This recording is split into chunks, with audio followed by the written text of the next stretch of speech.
Ensuite, maintenant,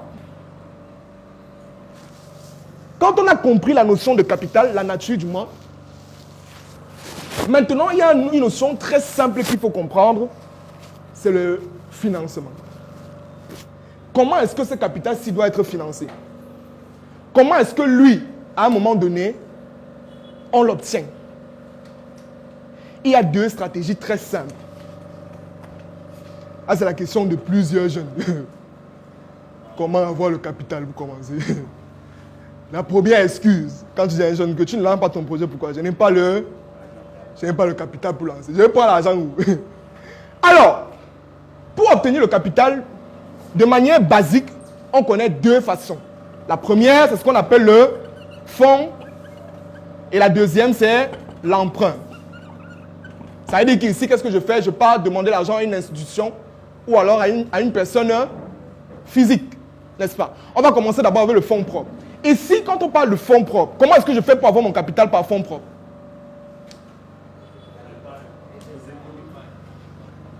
L'épargne.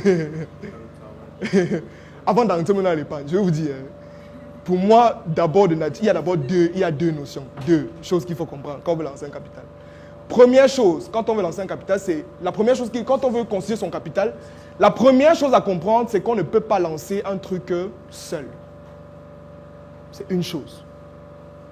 On ne lance pas les choses seul, ça ne va pas marcher. Je vous prends un exemple simple. Je prends un exemple simple. Hein?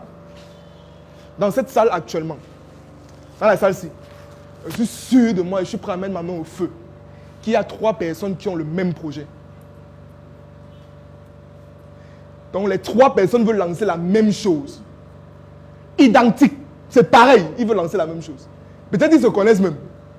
Et ils ont l'habitude de discuter ensemble. Qu'ils veulent lancer mon Facebook. L'autre dit que je veux me lancer mon Facebook. L'autre dit. Donc ils se communiquent ça tous les jours. Prenons maintenant un exemple simple. Disons que pour lancer un fast-food, c'est un exemple, hein, pour que ça soit rentable avec la communication et tout le reste, disons 90 000. C'est un exemple. Disons 90 000 pour lancer ça. Pour que le projet soit propre, impeccable. Il se trouve que les 3 ont chacun 30 et 30 000. Vous savez ce qu'ils vont faire? Chacun va partir lancer son fast-food avec ses maigres 30 000.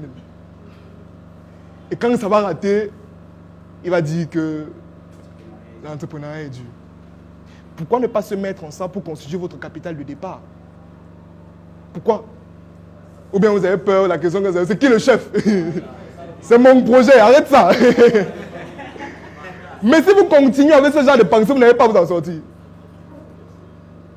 Moi, je connais un homme d'affaires ici reconnu, je ne vais pas forcément citer son nom, parce que ce sont des informations confidentielles, qui détient 1,4% de son entreprise. Non, 2,4% de son entreprise. 2,4%. Il est extrêmement riche. Il n'a que 2,4% de son entreprise. Mais si c'est vous, vous allez dire que comment j'ai seulement 2%? Parce qu'il a compris que lui seul, il ne peut pas. Il faut des gens qui vont venir. Et quand les gens viennent, il faut partager. Le jour où vous allez comprendre que 1% de 1 milliard est plus important et plus beaucoup que 100% de 100 millions. Ou bien 2% comment on appelle ça? 2% de 1 milliard est plus important que 100% de 100 millions.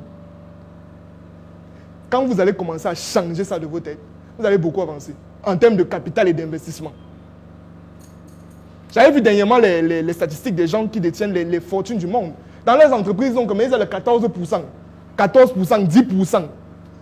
Hein? Il n'y a que l'autre aussi, comment on l'appelle? Ce n'est que, je crois que c'est Warren Buffett qui détient plus de 40% de ces entreprises.